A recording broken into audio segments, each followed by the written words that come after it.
Hey guys, welcome back. Rudy with Alpha Investments. Today, I gotta go over this. Well, I was in Hosetown, and I got back now, and I'm checking everything.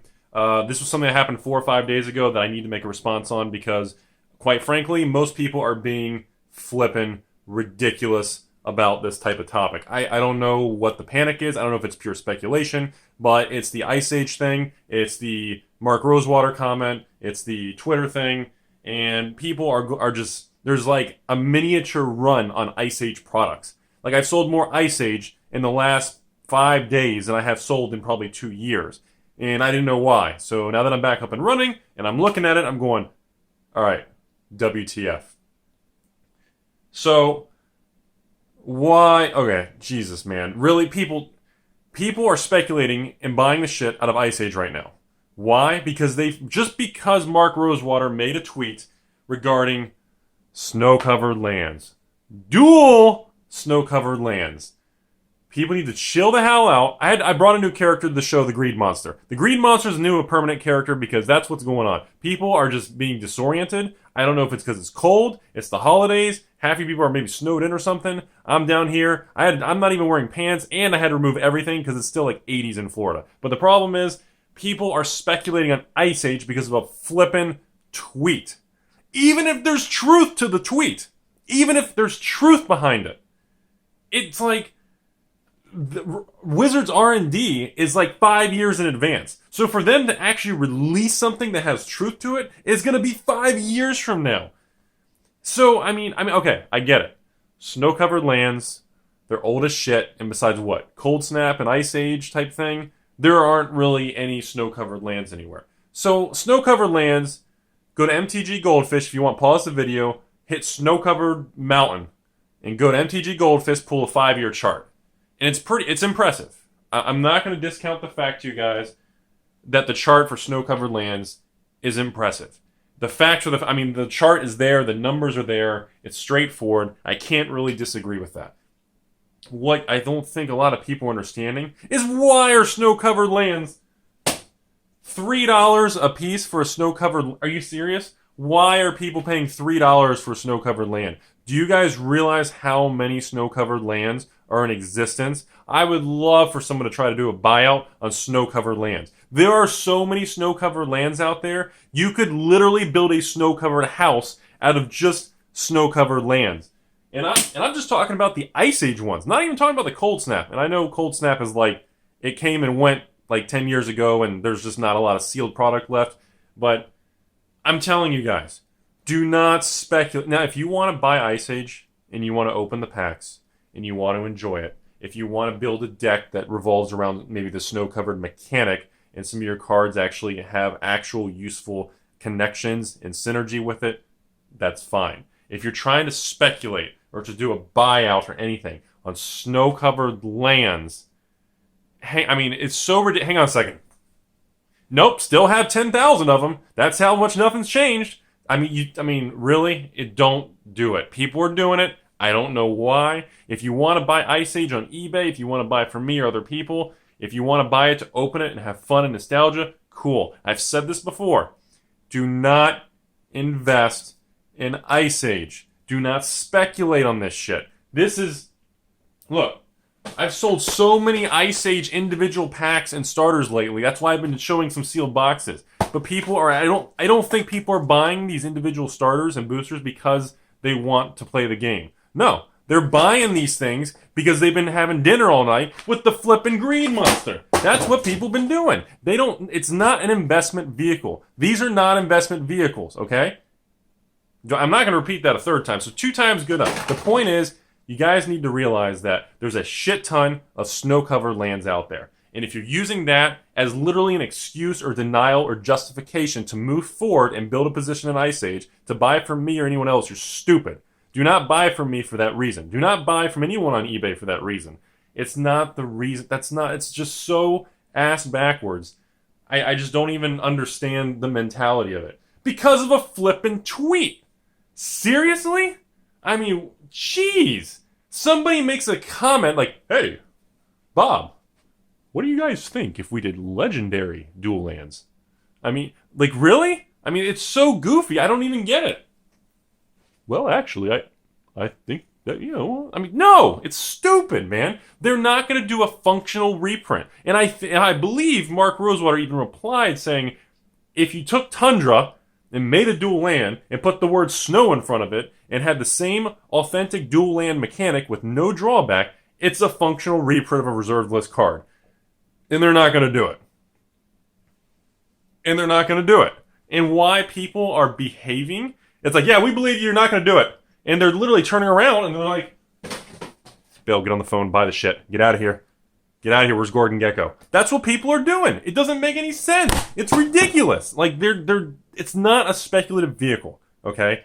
Now, do I think something is coming in 5 years because that's how far Wizards is ahead? Yes, something's coming. And they're probably going to do more of these snow... They're probably going to bring back the snow-covered mechanic eventually because a lot of people like it. I like it. So that mechanic will return. I'm telling you guys, I'm flipping telling you, that shit is in transit.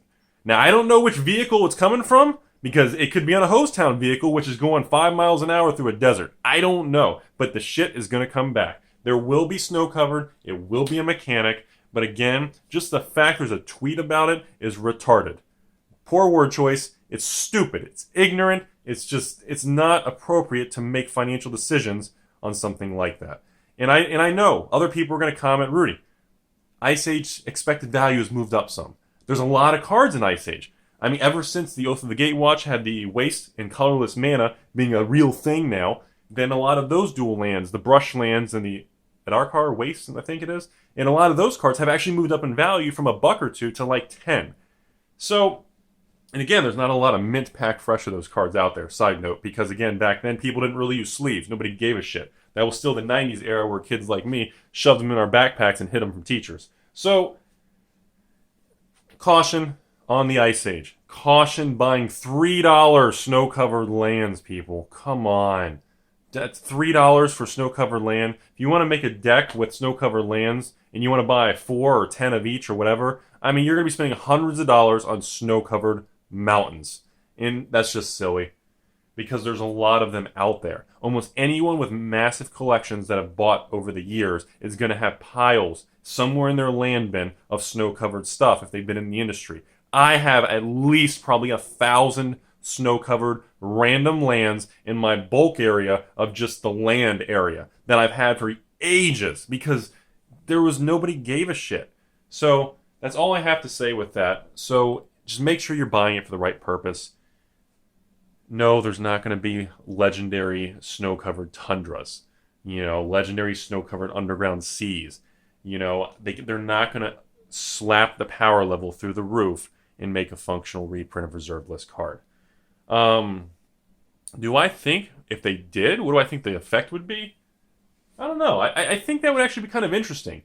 So now separating from the whole what I think's going to happen. Now let's say they did kind of a legendary land where you're limited to 1 per deck versus the standard 4 of. And they did a let's pick on, you know, I don't know, Bayou, let's pick on what? Let's pick on Shrubland or Plateau or something stupid. Let's pick on, if there was like a snow-covered plateau and the art, if the art had like a bunch of snow and like really neat artwork and it was kind of an older look, that would be sweet. And they kind of add the word legendary snow-covered, so it would be limited to 1 per deck to maybe ease some of the strain of a reserved list dual lands and how much the cost is for the land base and all that. I actually think that would be kind of fascinating. I don't think it would actually hurt the old market or the old cards. But as far as, I do think there would be almost like a dangerous effect of doing that, because if Wizards produced a set and that set actually had the land cycle in it was actual snow-covered tundra, legendary snow-covered tundra. The problem is those 5 lands would skew the entire expected value of the block. It would create a lot of, I don't know what the effect would be on that. I think it would actually, it might jack up, I mean, it would make the cost of standard cheaper, I guess you could say. It'd be no different than, well, actually, maybe I guess they could put it like lottery cards. But the thing is, it would really crush the price, and it would skew the entire value of a box and dump all the value into that 5-cycle land base. And I don't know if that would be a really healthy thing for mass box openers to open 300-400 boxes to fire sale every card just to get these legendary duels. I don't think that's really a healthy thing to do. especially now with the really weak standard environment, the really negative perception, the negative energy. So I think it would be fascinating if they were to take that approach one day. I hate to say it. I see Wizards maybe doing a close as possible functional reprint. I don't see them doing it exactly the same, but if they did, it's going to be in a lottery card. It's not going to be in a basic set. And then even then, I bet they would spread it out to like one snow-covered legendary duel per block or something. They would really diversify how they would capitalize on that move. So, conclusion of this video, Greed Monster's a real thing, people. He's on the floor and he's lost, but the thing is, walk away from this Ice Age little thing going on. Don't put money into it. It's silly. Don't buy Ice Age from me unless you want to actually have fun and do nostalgia. If you're trying to be speculative with it, don't be an idiot. Don't do it. This whole thing with Twitter and legendary snow cover thing to me is just silly. Just walk away, people. Calm down. It reminds me when they invented the new waste mana symbol and people went flipping crazy for 2-3 days. And then literally now nobody gives a shit about waste because it was block specific. That's how I feel about snow-covered lands. That's how I feel about pretty much the future of snow-covered things. So again, Rudy with Alpha Investments, thank you very much, you guys. Love being back. Thanks for the video. Comment below if you guys think something else is in the work with snow-covered lands. Legendary snow-covered. Is it actually going to be in a block? Let me know other people's perspectives. I'd like to know and bounce ideas off of, but I just don't see it really happening. And if they do print a legendary snow-covered, it's going to have some sort of attachment or downturn, or it's going to cost life, it's going to cost a card, it's going to cost a delay. There's going to be a mechanic attached to it to weaken the card. So that's all I have to say. We're getting towards the end of the month. A lot of cool things. Got a lot of sweet videos. Got a really sweet video tomorrow. You guys have a great day, and it's fucking nice to be back.